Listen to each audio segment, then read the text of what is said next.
Ndikimi ekonomik jo vetëm në rastin e Maqedonisë, por ne tash ta fokusojmë në këtë segment tek ne, do të jetë shumë i lartë, posaçërisht kur punohet për aspektin e një produkti strategjik, siç është nafta dhe derivatet e naftës, i cili në një mënyrë apo tjetër si bazë energjetike e bilancit energjetik të vendit, pothuajse merr pjesë në të gjitha aktivitetet dhe krijimin e zinxhirit të çmimeve. Ashtu që vetiu reduktimi eventualisht i prodhimit, se siç e dini kapaciteti prodhues i Iranit vetëm është diku rreth 20 milion barel prodhim ditor,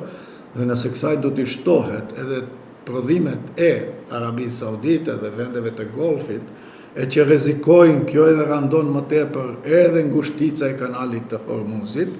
janë dy komponente që në një mënyrë apo tjetër drejt për drejt do ndikojnë në rritjen e çmimit të naftës dhe derivateve të naftës, dhe kjo mandej implikon rritjen e çmimeve të gjitha produkteve tjera. Në rastin tonë ne jemi energjetikisht të varur, sepse jo se kemi kështu burime energjetike, e në anën tjetër kuptohet se sapo jemi fragjile dhe në aspektin e inflacionit.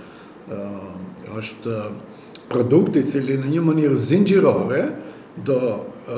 efektoj dhe do ndikoj edhe të shumë produkte tjera, dhe rritja zinxhirore e çmimeve bie te niveli mesatar i rritjes së çmimeve.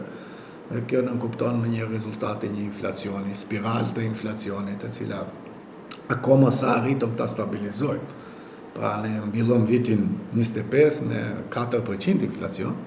targeti është që këtë vit të shkojë 2.5, dhe nëse përsëri rikthehemi tani spirales rritëse, do të ndikoj drejt pas drejt, dhe kjo është inflacioni importuar, kuptohet,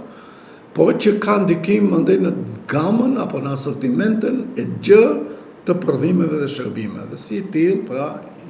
impakti apo ndikimi do të jetë shumë i gjerë.